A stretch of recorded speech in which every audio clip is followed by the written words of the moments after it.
At last, Kathryn Grayson discusses her dubious relationships. On February 9, 1922, Kathryn Grayson was born Zelma Catherine Elizabeth Hedrick in Winston-Salem, North Carolina. She was raised in a modest yet affectionate household. Charles Hedrick, a dedicated real estate agent and building constructor who maintained the family's steady middle-class lifestyle, and Lillian Hedrick, née Grayson, had 4 children, including Kathryn. Later, Kathryn's stage name was Lillian's given name. The Hedricks placed a high importance on education, talent, and family values. This provided Kathryn and her siblings with a strong foundation on which to build their interests and aspirations. The Hedrick family relocated to Kirkwood, Missouri, a suburban community west of St. Louis, when Kathryn was still a young kid. This shift was significant for young Kathryn since it brought her closer to cultural institutions and art galleries that would influence her destiny. When Kathryn was just 12 years old, her innate gift for singing was discovered by accident. She was singing by herself on the vacant stage of the St. Louis Municipal Opera House when a cleaning chanced to hear her lovely voice. He recognized her talent and connected her with Francis Marshall, a voice coach at the Chicago Civic Opera. Francis became Kathryn's first official voice teacher, so this relationship was significant. He urged the little lady to pursue a career as an opera singer and provided her some excellent advice. Kathryn Hedrick wasn't the only one of her family to perform. Her sister, Frances Raburn, born Mildred Hedrick, also pursued a career in the performing arts and rose to fame as a singer and actor. The sisters' closeness was evident in both their personal and professional lives. Interestingly, they collaborated on the 1942 musical Seven Sweethearts, demonstrating how effectively their abilities complemented one another. Kathryn had 2 brothers, Harold Hedrick and Clarence Bud E. Hedrick, in addition to her sisters. Despite not being well known, these brothers played a significant role in Kathryn's robust support network while she was working. Kathryn's family was active and close-knit, which aided in the development of her early strengths and ambitions. Around the age of 15, the Hedrick family decided to make the big move to California. Opportunities abound in California, particularly in the expanding Hollywood-based entertainment industry. Kathryn's transfer was crucial since it gave her access to many professors, studio contracts, and audition opportunities. Since she was 12, Kathryn had been putting a lot of effort into her training to become an opera singer. In addition to having excellent vocal abilities, opera singers must also be technically accurate and able to express their emotions. Her dedication to studying opera equipped her for a career that would allow her to perform both popular and classical music. One of the most well-known film studios in Hollywood at the time, Metro-Goldwyn-Mayer, MGM, took notice of Kathryn's diligence and innate charm in the early 1940s. She was hired by MGM, a studio renowned for creating high-end productions and identifying talented singers. Initially, Kathryn appeared in a few modest roles in musical films. Her acting abilities and stage presence both improved as a result. When she was given lead roles in well-known plays, that was her big break.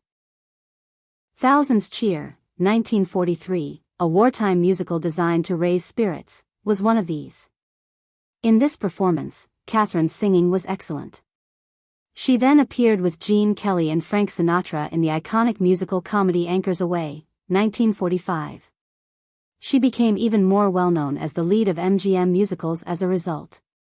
With standout roles in Kiss Me Kate, 1953, and Showboat, 1951, Kathryn's storied film career continued. These films showcased both her dramatic performing abilities and her lovely soprano voice. She played Howard Keel's opposite in both films, creating a distinctive and well-liked on-screen duo. Kathryn's performances contributed to the success of these films, which remain among the most celebrated musicals of their era. Kathryn Grayson's transition from film to theater demonstrated her versatility as an actress. She had the opportunity to showcase her operatic talents in a theatrical context when she appeared in the Broadway production of the well-known musical Camelot from 1962 to 1964. Her stage presence and vocal abilities won her accolades from both crowds and reviewers, further solidifying her reputation as the ideal musical performer. Kathryn returned to her classical origins by performing in several large operas later in the 1960s. This broadened the scope of her artistic endeavors. She performed popular songs such as La Traviata, Orpheus in the Underworld, Madama Butterfly, and La Bohème. These works required a great deal of emotional depth in addition to extraordinary vocal ability, which Cathryn delivered with style. Her ability to perform in both classical opera and Hollywood productions made her unique in the American entertainment industry. During Hollywood's heyday, Kathryn Grayson was a well-known movie star and operatic soprano. Throughout her lengthy and prosperous career, she was respected for her skill, elegance, and commitment to the arts.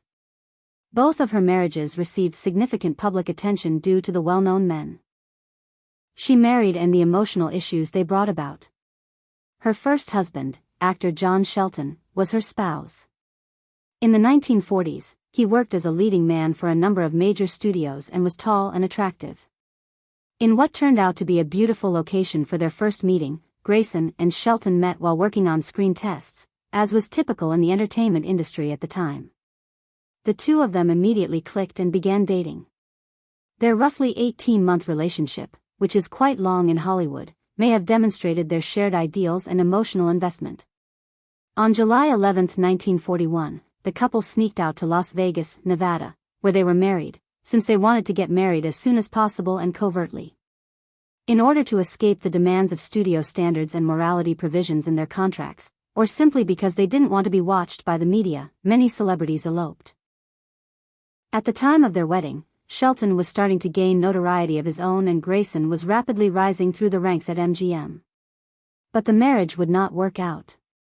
Despite their initial feelings for one another, their relationship was characterized by significant issues, emotional strain, and ultimately a growing distance. Just 1 year after their marriage, in July 1942, Shelton left the couple's Brentwood house and took up residence in his own apartment. The first indication that their relationship was finished was this. Following a brief reunion during which they attempted to resolve their disagreements, the breakup occurred. The judge first dismissed a divorce action that had been filed. This indicated a period of uncertainty and perhaps even optimism for a resolution. But later on, Grayson accused Shelton of mental cruelty, which at the time was a legal phrase used frequently in divorce cases to refer to callous behavior, disregard for Grayson's feelings, or mental incompatibility. On June 17, 1946, they filed for divorce, ending their nearly 5-year union. Grayson married Johnny Johnston, a well-known singer and actor who had established himself in radio and film, shortly after her first divorce. He was her second well-known spouse. On August 22, 1947, they were married in the charming hamlet of Carmel, California. She might have desired a more tranquil and ideal beginning to her second marriage because of the area, which is renowned for its artistic population and stunning coastline. A lot of people believe that Johnston and Grayson would make a fantastic couple in Hollywood because both of them were talented musicians. Two vocalists with successful careers and comparable creative sensibilities. However, this marriage was also not intended to endure. Over the following few years, the couple's relationship deteriorated. On November 15, 1950, Johnston and Grayson separated, formally ending their marriage. On October 3, 1951, just under a year later, Grayson and Johnston were once more divorced due to his psychological abuse of her.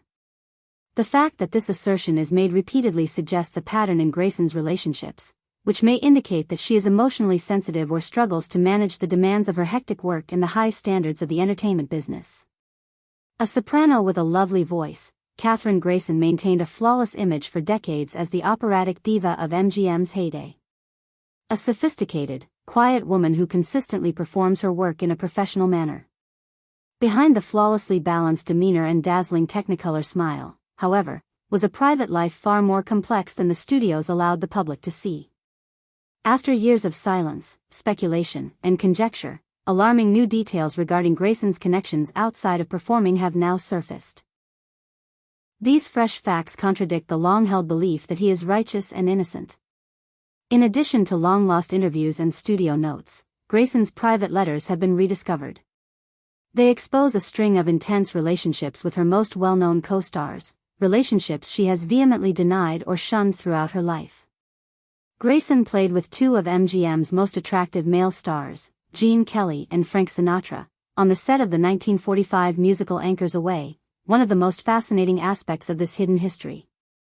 The three of them exuded enthusiasm on film, but what really had the backlit buzzing was what transpired off-screen.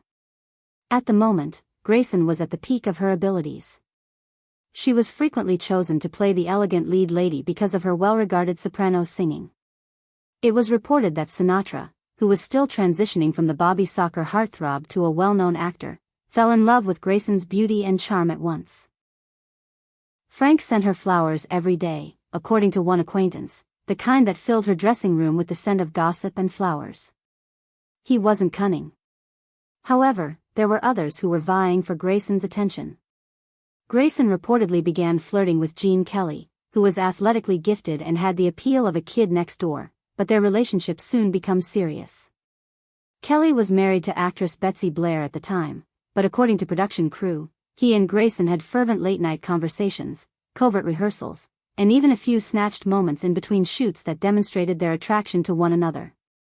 A former crew member remarked, "You could cut the tension with a knife, Gene and Kathryn would disappear between scenes, and no one asked too many questions."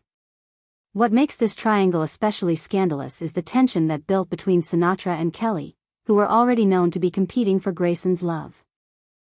Their rivalry intensified behind the scenes, with Sinatra allegedly growing increasingly jealous of Kelly's connection to the stunning soprano.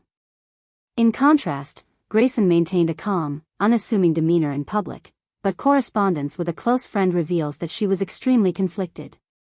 In one letter, she wrote, "Frank makes me feel like a schoolgirl, but Gene speaks to a fire in me I didn't know was there." Despite her emotional involvement, Grayson never let her personal life to interfere with her job and maintained her focus on her role. Nevertheless, it must have been quite difficult for her to have two powerful and ardent suitors while keeping her private life a secret from the studio. A public controversy could have ruined careers quickly because MGM's actors' contracts at the time contained strong moral clauses. Grayson was aware of the stakes. She was attempting to survive, not merely to be courteous. Grayson loved both men but was careful not to talk about them too much in subsequent years, so he would just discuss the event in passing. Close friends didn't tell her that she had described that period as one of the most thrilling and frightening of her life until years after she had retired. She took the dilemma of whether she preferred one man over the other with her to the afterlife. However, Kathryn Grayson's writings and admissions have contributed to her legacy as a woman who dared to live and love on her own terms, even in the shadows, during Hollywood's heyday of illusion. On February 17, 2010, Kathryn Grayson passed away quietly in her sleep at her Los Angeles, California, home, according to her longtime personal secretary. Her age was 88. She passed away quietly and painlessly, bringing a lovely finish to a life that had once dazzled millions with her elegance, screen presence, and ethereal soprano voice. In her later years, Grayson had been leading a quiet life, largely evading the limelight she had garnered during the heyday of MGM musicals. Despite her departure from the limelight, her legacy endures, cherished by admirers of both operatic music and vintage Hollywood films. According to Grayson's secretary, she was a dependable friend and helper who remained shrewd, polite, and dignified to the very end. She reportedly reflected on her career, which included working with such legendary artists as Mario Lanza, Frank Sinatra, and Gene Kelly, as well as her passion for music, which had given her a sense of purpose in life, in her final days. With Grayson's departure, one of the last surviving symbols of a time when Hollywood musicals were the norm and performers like her were regarded as the epitome of composure and vocal excellence passed away. She had spent the latter years of her life in a peaceful refuge in her Los Angeles home, which was adorned with treasured objects from her opera performances, framed pictures of herself with other celebrities, and mementos from her film career. Despite the fact that she hadn't starred in a film for decades, her influence endured because to hits like Anchors Away, Kiss Me Kate, and Showboat. As word of her passing spread, admirers and academics worldwide honored her singular contribution to the history of American entertainment. Those who had loved her since her heyday in the 1940s and 1950s, particularly those fortunate enough to meet her in person, were deeply affected by her quiet passing. She was recognized for her humility, wit, and kindness in addition to her lovely voice. In the fields of classical music and film, Kathryn Grayson's passing was a significant loss. Fans, friends, and co-workers all sent heartfelt odes to her poise both on and off stage. Her professionalism, grace, and the quiet strength that characterized her career made her an icon in addition to her voice. Those who knew her well frequently remarked on how modest she was despite her enormous fame. She was renowned for both her operatic prowess and her ability to motivate others through her passion for her art. Her legacy endures in the work of contemporary artists who draw inspiration from her flawless fusion of operatic voice and cinematic presence in both classical music and Hollywood musicals. Her on-stage and on-screen performances provide a window into Hollywood's heyday, when operas and musicals merged to produce remarkable productions. Her influence persisted even though she had long since left the limelight. For aspiring musicians in both classical and popular music, Grayson's career served as an example. Young performers continue to be in awe of her ability to express complicated emotions through her voice. Her enduring appeal stems in large part from her demonstration that Hollywood prominence and classical training could coexist. Even now, classic cinema retrospectives continue to honor Kathryn Grayson's work. Her parts in Anchors Aweigh, Kiss Me Kate, and Showboat are frequently mentioned as some of the best representations of the heyday of Hollywood musicals. These movies showcase her innate charm, composure, and emotional depth in addition to her amazing vocal skills. Even the most fanciful musical moments felt realistic and approachable because of the authenticity she gave to her parts. Grayson was a well-known soprano in opera. Her richness and clarity enthralled audiences, and her voice was characterized as pure and angelic.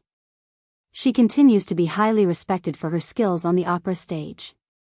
Her range of roles demonstrated that she was one of the few artists of her era who could effectively combine classical and cinematic elements. In the years since Kathryn Grayson's passing, the quantity and significance of distinctions have only increased. She continues to be recognized by music lovers, film buffs, and historians for the unique contributions she made to both music and film.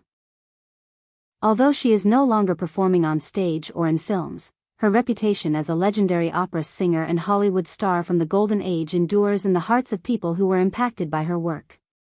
People are still inspired by Kathryn Grayson's music and films because of her lasting influence. They provide audiences, both new and old, the opportunity to witness the enchantment of one of the most exquisite opera singers and Hollywood's finest vocalists.